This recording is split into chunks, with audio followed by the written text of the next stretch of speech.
네, 부소매TV에 오신 여러분들을 진심으로 환영합니다. 부동산을 소개하는 매니저 도일곡입니다. 반갑습니다.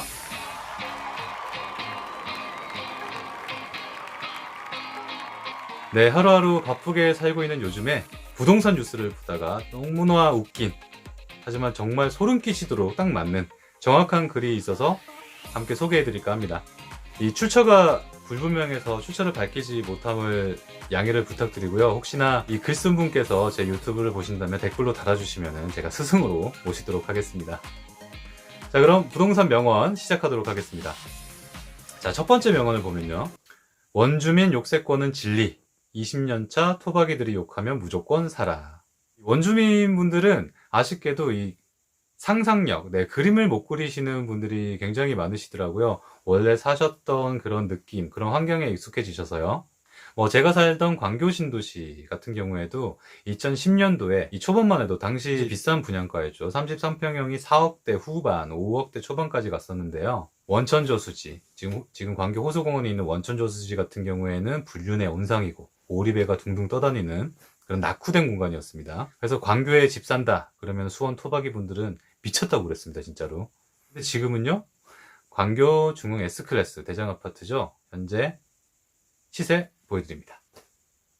제가 몸담고 있는 현장인 동탄도 마찬가지였습니다. 한때 2014년도부터 시작을 해서 2017년도 이신도시죠. 동탄 이신도시 망탄이라 불리면서 미분양 아파트도 꽤 있었습니다. 그때 줍줍을 많이 하신 분들은 지금 위너가 되셨죠. 이 화성시 토박이 지인분들도 지금 나가야 된다고, 지금 탈출해야 된다면서 이사를 서둘렀던 기억도 있는데요. 지금은요, 올해 이제 3개월 뒤, 4개월 뒤면 입주할 동탄 대장 아파트가 되겠죠? 동탄역 롯데캐슬 시세 보시죠. 저도 현장이 동탄이지만 서울에 살고 있습니다. 하지만 서울도 서울 나름입니다. 곧 죽어도 서울이라고는 하지만은 서울에 굳이 직장이나 연구가 없다면 굳이 서울 살 필요는 없는 것 같습니다. 개발 계획이 발표가 됐는데 원주민들이 욕한다, 무시한다, 그러면은 땅이든 건물이든 무조건 사시는 게 좋습니다. 원주민분들께는 그냥 오래된 맛집이 어디냐, 이런 것들만 물어보시면 되겠습니다. 다음이 남들 살 때 같이 살아. 이것도 정말 공감이 많이 가는데요. 제 고객분들 중에서도 고민만 정말 많이 하시고 이리 재고 저리 재고 하시다가 지인분들 좋은 정말 부동산 물건들, 좋은 층에, 좋은 호실에, 좋은 물건에 다 계약하실 때 나중에 하고 싶어도 결국 물건이 없어서 못하고 피까지 얹어가지고 따라 사시는 분들도 계셨습니다. 헷갈리거나 조금이라도 고민이 되신다면은, 만약에 지인분들이랑 같이 하신다면은, 그리고 그 지인분들이 서두르신다면은 대세를 따르시는 게 좋습니다. 사람 보는 눈은 거의 다 비슷하거든요. 망해도 중간은 갑니다. 다음이 나 빼고 다 부자다. 부동산 쪽 일을 하면서 정말 많은 분들을 만나는데요. 지갑에 10억씩, 20억씩 수표를 넣고 다니시는 회장님들도 계시고, 한 달 월세 수익만 8천만 원 넘게 들어오신다고 이렇게 자랑을 하시고 하시는데, 그런 분들하고 같이 있고 그런 분들 말씀을 계속 듣다 보면 정말 다른 세상 같더라고요. 나 빼고 다 잘 사는구나. 나만 잘 살면 되는구나. 진짜 뼈저리게 느낍니다. 어떻게 잘 살지? 나는 어떻게 저렇게 잘 살지? 하시는 분들, 저도 지금 그러고 있지만은, 누누이 말씀드리지만은, 부동산의 1번은 관심입니다. 그리고 늦게 시작한 만큼 저처럼 아주 치열하게, 치밀하게 공부하시는 것밖에 없습니다. 다음은 생각만 하는 사람보다 뭐라도 사는 사람이 부자 된다. 생각하고 고민하다 보면요, 좋은 투자 물건 진짜 다 놓치십니다. 여유 자금이 만약에 있으시다면, 대출이 아니라 진짜 여유 자금이 만약에 있으시다면 지금이라도 공부를 많이 하셔서 어디든지 이게 마음 가는 물건으로 투자하셔서 묶어 놓으세요. 아니면 정말 아무것도 투자하시는 게 더 나을 수도 있습니다. 자, 다음이 소식에 한 번, 착공에 한 번, 완공에 한 번. 보통 이게 부동산 시세가 오르게 되는 것을 말하는 것이죠. 정말 정확합니다. 더군다나 이 중간중간 뉴스에 한 번, 착공에 한 번, 완공에 한 번, 중간중간마다 다른 호재가 끼어들었을 때 훨씬 더 2배수, 4배수로 매매가가 오를, 그런 가치가 상승되는 확률이 훨씬 더 높아지겠죠. 자, 뉴스에 한 번 들썩이고요. 예비 타당성 조사가 아닌 착공에 한 번 더 들썩이고, 완공 때 건물이 올라가서 눈에 들어오고 저게 뭐지? 좋아 보이는데? 라고 했을 때는 이미 늦습니다. 자, 다음이 고민하는 동안 남들이 좋은 거 다 사감. 진짜 맞는 말인데요. 이 부동산 투자 물건도 마찬가지입니다. 이 정보가 곧 돈이기 때문에 먼저 아시고 좋은 층, 좋은 호실, 좋은 물건들 선점하시는 게 가장 중요합니다. 내가 원하는 물건에 투자하려면 분양 시작 전에 끝내시고 고민은 계약 가능일자에 바로 계약하시는 것이 베스트입니다. 다음은 집 살 때 2개씩 사라. 임대차 3법이라고 돼 있네요. 이게 아마 투자 물건으로 건물 매매 후에 이제 임대사업자 내시는 거에 대한 얘기인 것 같은데요. 계약갱신 청구권, 분양상한제, 분양가 신고제, 임대차 3법으로 임대사업자분들이 수익을 올리기가 굉장히 힘들어졌죠. 주택으로요. 하나에 몰빵하시는 것보다는 분산 투자하라는 그런 뜻도 있겠네요. 다음이 늦게 파는 놈이 항상 더 번다. 자, 이 주택을 제외한 부동산, 특히 수익형 부동산에 같은 경우에는 전매 제한이 없는 게 대부분입니다. 그렇기 때문에 프리미엄이 조금이라도 더 붙으면은 파시려고 하는 분들 굉장히 많으신데요. 물론 확신이 있고 자신이 있으시다면 좋은 방법이긴 합니다만은 이 부동산은 주식 같은 게 아니라 이렇게 실물 자산이기 때문에 이 공시지가라든가 이런 것들 가치 같은 것들이 시간이 흐르면 흐를수록 더 높아지게 되죠. 기존 소유 부동산들, 특히 아파트 처분하시려고 하시는 분들 보다 더 수익성이 더 높은 부동산 물건에 재투자하시려고 파시는 거 아니면은 다시 한번 생각해 보시는 것도 나쁘지 않을 것 같습니다. 다음 본진 필패의 법칙입니다. 이게 뭔지 저가 이해가 안 가요. 네, 본진 필패의 법칙. 아시는 분들은 댓글로 적어주셔서 저한테 좀 가르침을 주시기 바랍니다. 생각해보면은 1번이었죠?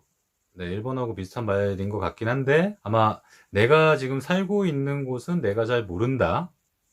네, 이런 뜻 같긴 합니다만 옆 동네에서 정말 많이 까내리거나 아니면 호갱노노에서 댓글에 엄청난 욕이 올라온다. 이런 곳들, 이런 부동산, 특히 이런 아파트들이 효과가 굉장히 좋습니다. 자, 다음이 투자하는 게 위험한 게 아니라 투자 안 하는 게 더 위험하다. 현금 아끼다 똥 된다 이런 말도 있네요. 결국에는 현금의 유동성 문제죠. 저 또한 집값이 오른 것이 아니라 돈 가치가 떨어졌다라고 보는 게 훨씬 더 정확한 표현이라고 믿는 사람이기 때문에 이 10번 정확하게 맞는 말입니다.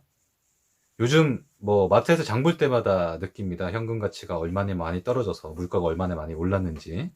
다음이 무조건 싸게 사라. 무슨 수를 써서라도 싸게 사는 것이 좋죠. 절세할 것들 다 하고 남들한테 피해주지 않는 선에서요. 다음 청약이 될 것 같냐? 저 거래 부동산에 가면은 청약이 되신 분들, 지인분들이 굉장히 많으신데 제 주변에 있는 지인분들은 청약 되신 분들이 단 한 분도 없습니다. 이 청약은 저는 그러면 매주 로또를 사긴 하는데 로또에 당첨된다기보다는 그 일주일간의 설레임을 굉장히 즐기는 편입니다. 청약도 마찬가지로 청약통장 청약하시고 나서 그 설레임으로 갖고 가시고 부지런히 저축하시고 공부하시고 투자하셔서 아파트를 사시는 것이 가장 현명한 선택이 아닐까 싶습니다. 다음 푼돈보와 분양권. 네, 요즘 LTV, DTI, DSR 규제 중도금액초 안 나와서 분양권 포기하시는 분들도 굉장히 많죠.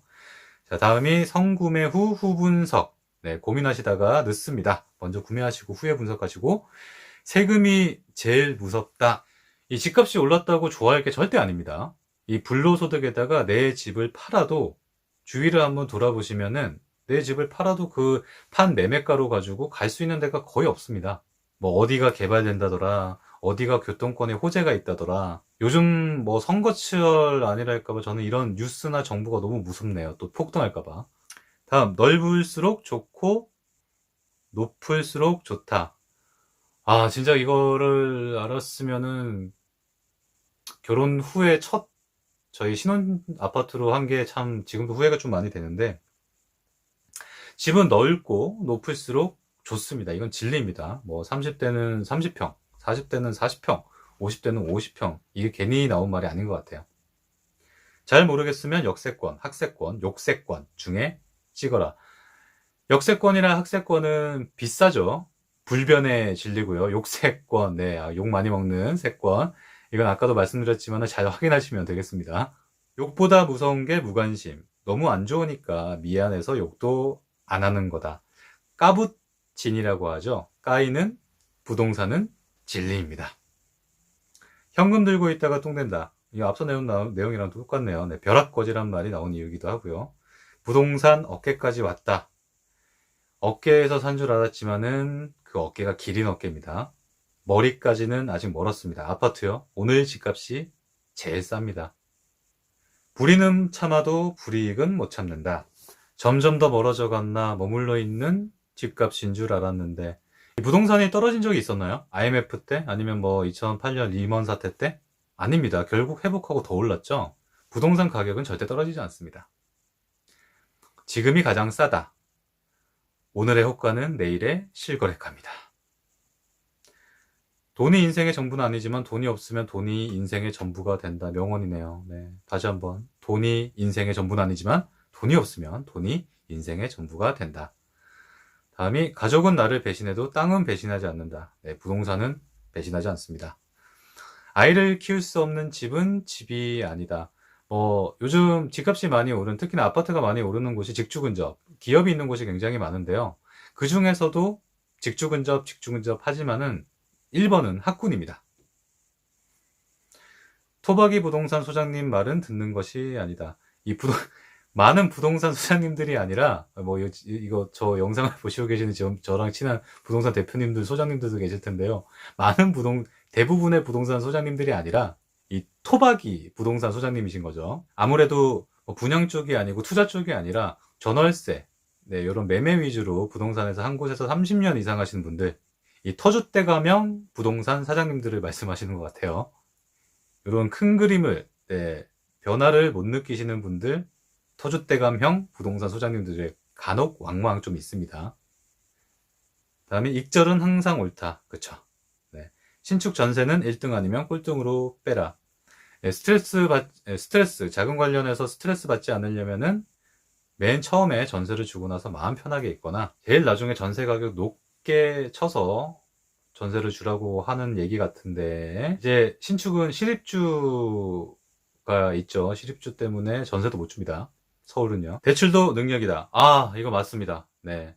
요즘 애지간해서는 진짜 대출 많이 안 나옵니다. 대출도 능력이 맞습니다. 자, 여기까지 알아봤는데요. 어떠셨나요? 이렇게 공감이 좀 가셨는지 모르겠네요. 저도 재미로 좀 하면서도 정말 많이 공감하고 그렇게 느꼈었는데, 이 전부는 아니지만은 부동산에 대해서 제가 생각하고 있는 것과 많이 맞아떨어지는 부분이 있어서 이렇게 한번 소개시켜 드려봤습니다. 정리를 하자면, 오늘 집값이 가장 싸고요. 부동산은 불패입니다. 함께 해주신 여러분 고맙습니다. 남은 하루 부유하세요.